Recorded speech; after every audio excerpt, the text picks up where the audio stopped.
Are Ms. Swetnick's allegations made by Mr. Avenatti about you true?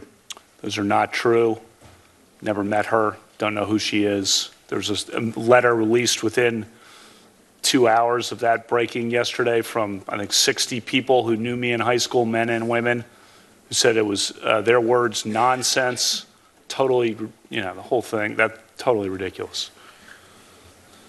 None of these allegations are true. Correct.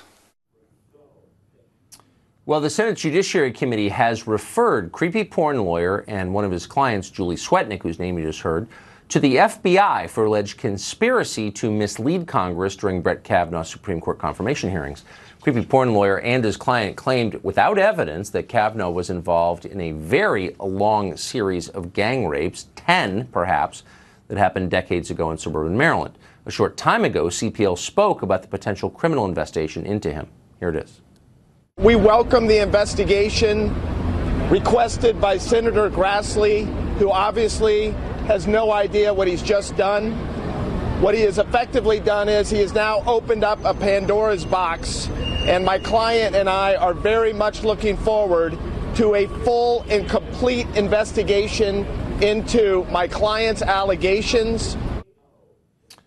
Creepy, but undeniably brash.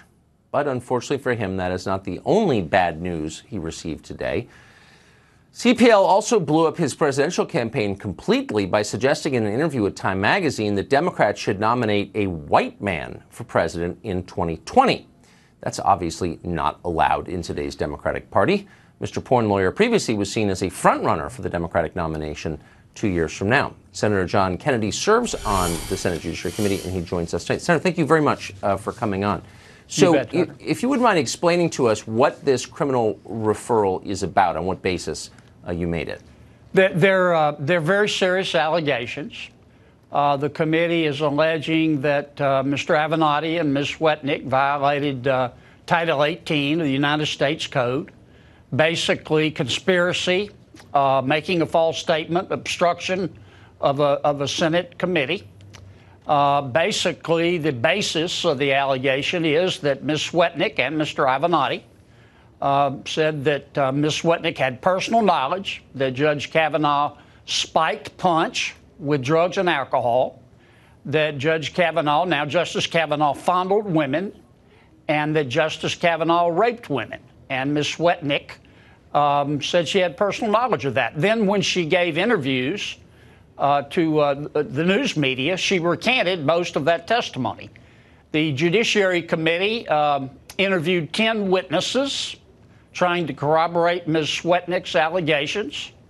None of them could, quite the contrary. I don't know whether Ms. Swetnick was just a pawn or not. The FBI will find out. I don't know Mr. Avenatti. Based on my relationship with him through the committee, just on what I've observed, he clearly has a casual relationship with the truth. And it appears to me that he will do the right thing, but only when constantly supervised and cornered like a rat. So what you're saying, if I'm interpreting this correctly, is that there's no evidence that these 10 gang rapes took place at which Julie Swetnick says she was president. None. And that because none, it's been looked into, but Zero. She swore that Nada. under oath. So this is going to be the one case in my memory where someone actually gets punished for lying to a congressional committee under oath. Well, and this is serious because we want people who are victims of sexual violence to come forward. But if someone comes forward and lies about it, that undermines the legitimacy of the allegations that are valid. And at one point, when it was clear that there were no corroborating witnesses, Mr. Avenatti alleged that he had a witness and would present a sworn statement, but he would not tell us the name of the witness. Yeah. And I will tell you, it was a turning point in the hearing. I think that's right. I think that even if you ask the Democrats, when Mr. Avenatti entered the picture, it was clear we were getting into the foothills of the preposterous. I live there, so I didn't even notice. Senator, thank you. The foothills of the preposterous. Great to see you tonight. Thank you, Senator. Thank you.